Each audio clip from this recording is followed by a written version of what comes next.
John Beverly, the Candyman, the businessman with a conscience, on LICMC.net radio every Saturday at 3 p.m.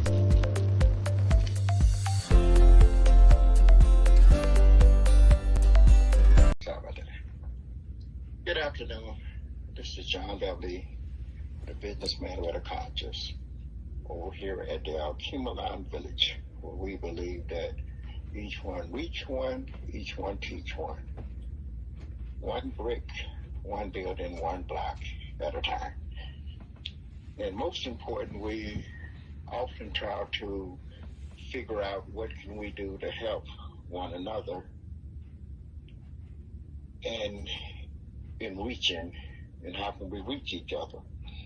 And over the years, and if you have noticed and listened to some of my talks, I try to encourage, uplift our fellow man as well. But over the years and here lately, I've been watching and seeing a lot of stuff is going on. And a question was brought to me, and I was reminded, when do a man become a man? How do he know that he is a man other than he was born a male? Is it at the age of 16, 18, 21? Because he can drink legally, because he can perhaps buy a house or a car in his own name, or because he could do whatever he wanted to do when he wanted to do it. Well, I found out that not only it's not the ages and it's not when you're able to do what you want to do when you want to do it, but I found out that there are some men that don't become a man until the age of 30, 35, 45, 50, and 60, and even some is even older, unfortunately. And what happens, they're still doing a lot of the same things that they was doing when they was a child. Sometimes a male at the age of 16 to 18 to 21 thinking he's a man because he has made a baby, and the child is calling him dad or father or whatever. But there's a lot more to that. There becomes obligations, responsibilities. Are you responsible? Are you obligated? Can you take care of your own, not just physically, but mentally, spiritual as well? Can you make the right decisions? Do you make the right decisions? That was a time in my life when I used to go to St. Louis on vacations. And I had an uncle there, and every year he would ask me, he said, "Boy, have you become a man yet?" And with my chest stuck out, knowing that I had, I said, "Yes, sir." And he would bust my bubble every time and say, "No, you're not." And I looked at him and I couldn't understand, and I didn't really think about it because the only thing I was really thinking more or less like some of us. But I had a job, I was making money, I had a car, I had a family, and I was doing what I wanted to do and couldn't afford to do what I wanted to do. But as you often hear me talk about decisions, and the following year I would go back, and some of my decisions still hadn't changed. And I would see him, and I knew that he was going to ask that question, and I was ready for him. He said, "Boy, have you become a man yet?" I said, "Yes, sir."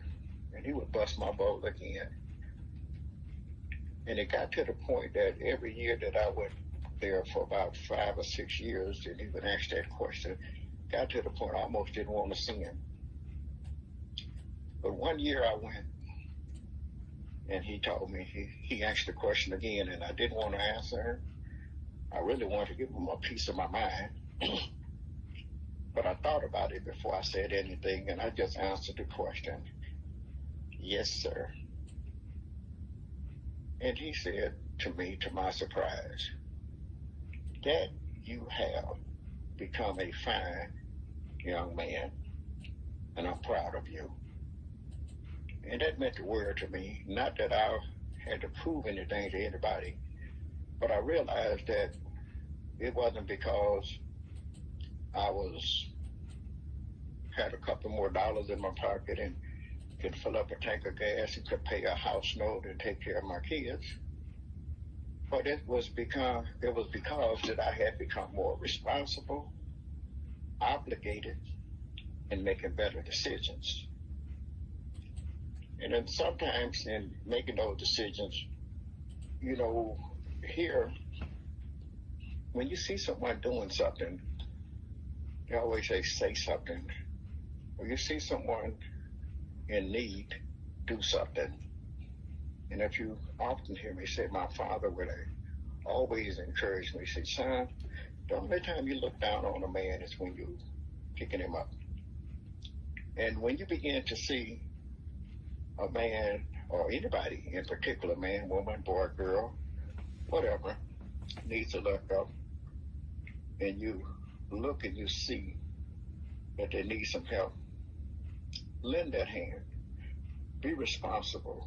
Be obligated. There was a movie that said, am I my brother's keeper? I said that about my biological brother. And I said it, I asked the question, am I my brother's keeper? And I said it all slunched over and as if I had 1,000 pounds on my back.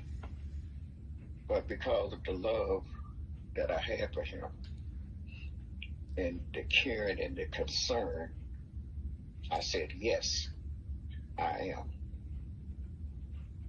And I just want to speak about some friends of mine and people, and sometimes you could think about these different conversations that I perhaps talk about from one time or another. But my intentions, I'm not trying to tell anyone anything. It's just that I want to give someone something to think about. Think about the decisions that you make. Got up one morning and I hesitated. We had a storm, and there was just so much snow out there, and I really didn't want to be bothered. But I had a neighbor, his name is Cliff. And me hesitating, a couple of hours later, I heard him out there plowing and shoveling his snow. But to my surprise, when I got up and went out, he had did mine as well. And I called him and thanked him and let him know that I appreciated him.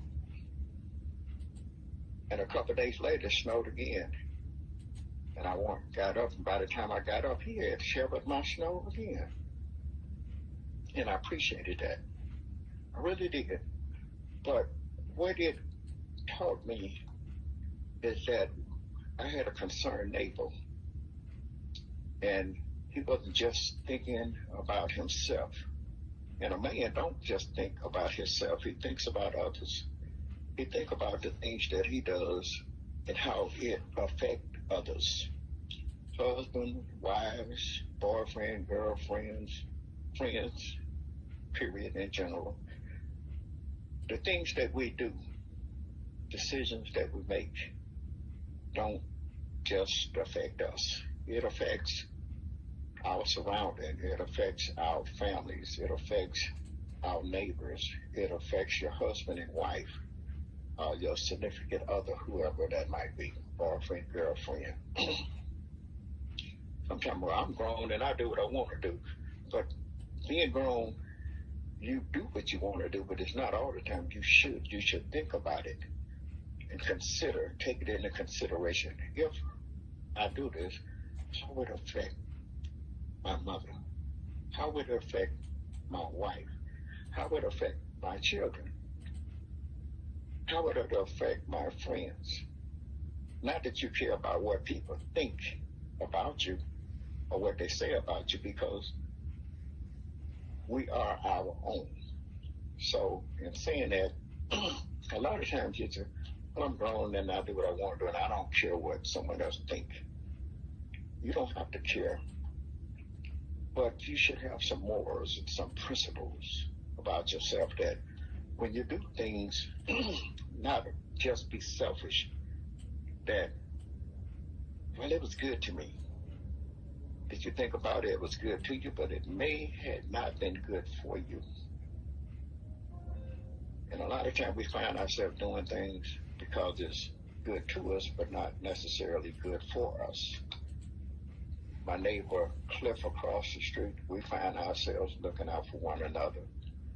And sometimes I would take him to pick up different things that he wasn't able to pick up himself. I'm not telling you that makes you a man, but the decisions that you make helps to be a character. My father, I watched him as he grew up, and he did things, how he went to work, he had a family, he went to work, he paid his bills, he made sure the light bill, the gas bill, everything was paid, he made sure that there was food on the table. He was responsible. You have to learn how to be responsible, and like I say, considerate of others, taking care of business. If you take care of your business will take care of you. When I moved in this neighborhood, and the people didn't know me and I didn't know them, but they took pride in what they have over there. And you should take pride in what you have, whether it's your home, whether it's your family, whoever it is. And to take pride is to maintain, to take care of the things that need to be taken care of. My father, he maintained and took care of his family. He did what he needed to do. Sometimes when they ask that question, are you a man yet? Well, we're still little boys in some cases and learning. And once we learn how to be a man, once we learn how to make those decisions and start doing the right things and start doing the things that's more or less good for us, not what's good to us, you'll find yourself reaching and seeing things. When you walk down the hallway and somebody drop some paper, you bend down and pick it up and throw it in the garbage can, because it's important to you the way things look. A lot of us will step over it. A lot of us, if someone asks you to pick it up, you say, well, I didn't put it down there. It don't matter who put it down there. Be a part of the solution, not a part of the problem. Each one teach one. We should motivate one another. We should always try to lift one another up. I come home one day and I didn't have a lawnmower, so I couldn't cut the grass. But I had a note in the door, and my neighbors, whoever they were, it was anonymous. But they let me know that we in this neighborhood take pride in what we have. So you should take pride in what you have, in who you are. You can stand up, lift your head up, stick your chest out. And there's nothing like appreciating something that you have done yourself. At the time, I didn't have a lawnmower, so I couldn't cut my grass. And I couldn't find one. Eventually I did. Found a landscaper. But they made sure that I knew if I didn't take my garbage out on time, the weeds was growing all out of place. But over time, I began to get things together, and my stuff started looking good to me. And when the stuff looks good to you, you know, it's a domino effect. And if you know that when you hit that domino, one falls, and then it's a domino effect, and just one, you know, they just keep falling. Unless you pick one out of place, and sometimes that one out of place can be you. So when you get back in place, you become part of the solution, as well as everybody else is proud of their stuff. You be as proud of your stuff as well. You can be proud of yourself for being a part of something that, doing something constructive. My brother used to would say, the way he still says it, many hands make light work. One person in the neighborhood can't clean up the whole neighborhood, but if everybody get together, they can make something happen. And you show that you care, even if you don't do anything, you can say something. And I didn't take it negative because I knew what I had to do. It didn't make me feel good because I got a letter in the mailbox telling me that I wasn't keeping my property up. But I didn't get upset and let it just be any kind of way. As opportunity presented itself, I began to take care of my own stuff and try to make it look good. And every now and then I get an opportunity when it snows or whatever. I get out there before my neighbor get out there, and sometimes after shoveling mine, I go over and shovel his driveway, walkway, and everything. The other day, Sunday, he came out, and not only did he do the driveway, he even shoveled the steps, the porch. And I just wanted him to know that I really I appreciate my neighbors because they are and they watch and make sure that everybody's okay in the neighborhood. And that's what we all need to do. When we see something, say something. Don't just let stuff happen. Try to do something positive and constructive with your life. And somebody said, well, this happened and that happened. Yeah, I saw it, but I did something about it. It's good when you can stick your chest out and hold your head up high and say it. And when you see something that happened or somebody is coming up and you look over and say, hey, I was a part of that. And I want to say to my producer, I want you to know that I appreciate you being the woman that you are and maintaining and running the business that you're running and reaching out to people that you're reaching out to, because you thought enough of me and saw that I needed some help and you lent a hand, you and your family. And I believe in giving credit and honor where honor is due. They sing a song, say, give me my flowers while I yet live, while I can smell them, while I can see the beauty that they bring. Here at the village, we believe in each one reach one, each one teach one brick, one block, one building at a time, saving the babies. Thank you for listening. This is John Beverly, the businessman with a conscience. Have a good day. Akubalon presents a grand opening Saturday, March 5th, 2022 at 2 p.m. Elder events Monday through Friday, 12 p.m. to 3 p.m. $5 donation per person at a 10-person minimum. Masks are mandatory and a recent negative COVID test. Akubalon Village presents youth field trip events Fridays 4 p.m. to 6 p.m. and 6 p.m. to 8 p.m. ages 5 to 17. $10 per person. Minimum 10, max 15. Saturdays and Sundays 4 p.m. to 8 p.m. and 11 p.m. $200. Minimum 10, max 15. Includes a Akubalon special, hot dogs, chips, and punch. Akubalon Village's activities and amenities: air hockey, pool table, table games, video games, foosball, karaoke, movies, TV, cafe. Located at 7701 Harbor Avenue in Detroit, Michigan, 48213.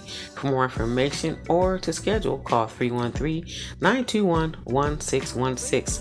313-921-1616. Credit cards, checks, cash apps, and Zelle accepted. It's our pleasure to serve you. Culinary pleasure. Have your next social event here at Acubalon Village. Recreation, Entrepreneur Cafe. Culinary pleasure. Recreation, education, culture. For more information, call 313-921-1616. 313-921-1616.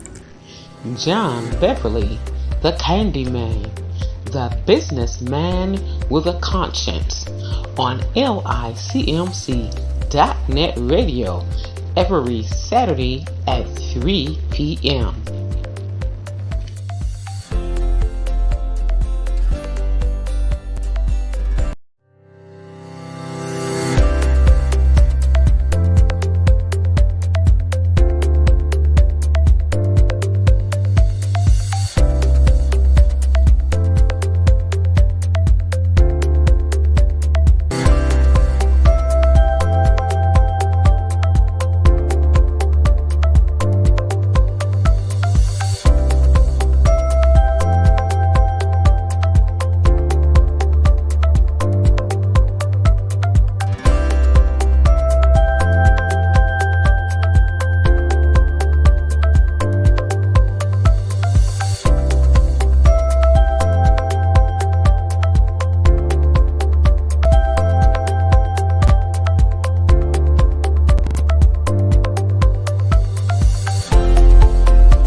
This is Mogul, Modern Outlook going upper levels, spotlighting our community and our youth.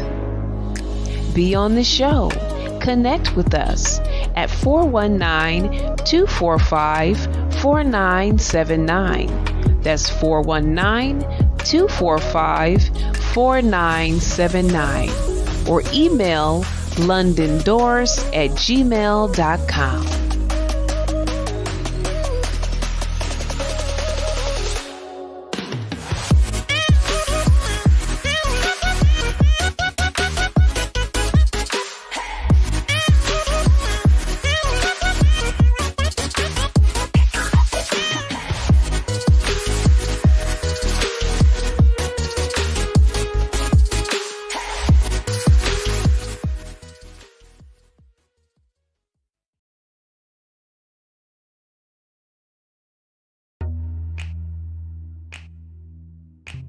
If you'd like to get that project called Solo to help support us, all you have to do is Cash App us again at IWASH80. That's IWASH80. And when you Cash App us, also leave your email so we can send you the project.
It's Friday. Thank you for joining the T. Nicole Show live, 11 a.m. Eastern, 10 a.m. Central.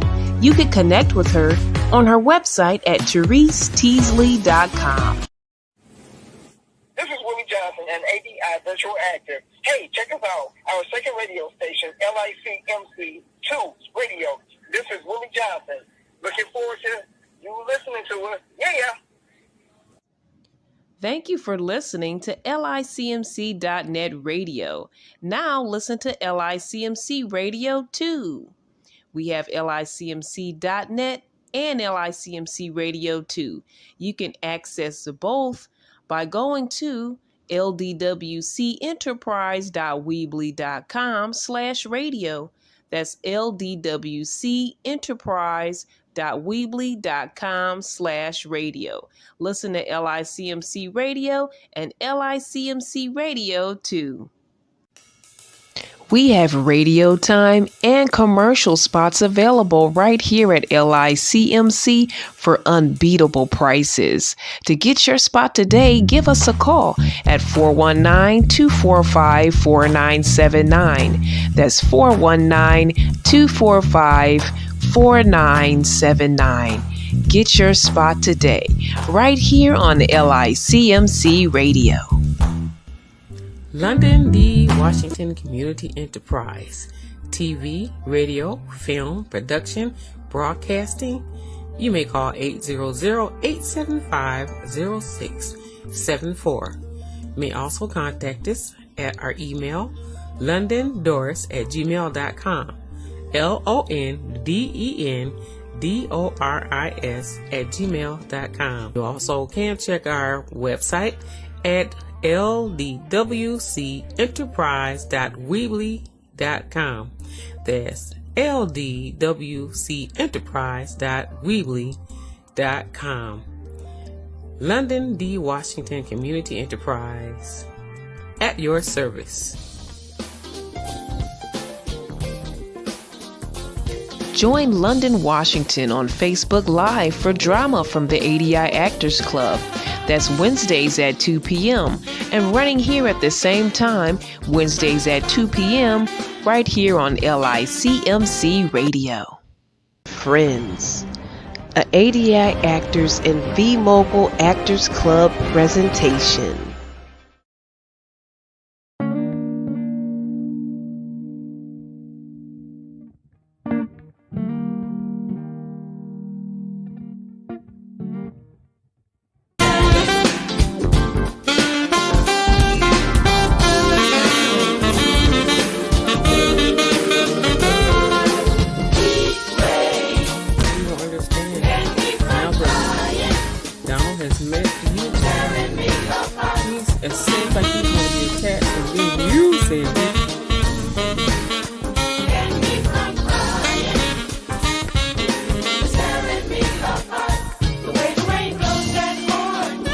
Friends, a ADI Actors and V-Mogul Actors Club presentation.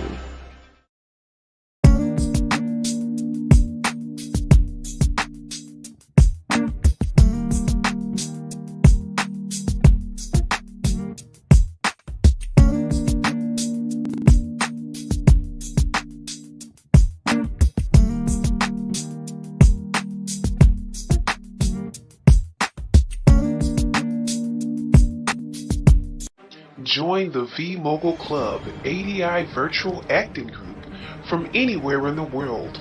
All are welcome. Donate and subscribe to support and access our entertaining dramas. Email londondoris@gmail.com. That's LONDENDORIS@gmail.com. Or call 248-701-0885. or 1-800-875-0674. Donate anytime at LONDENWA. That's Cash App, LONDENWA. Thank you for your support.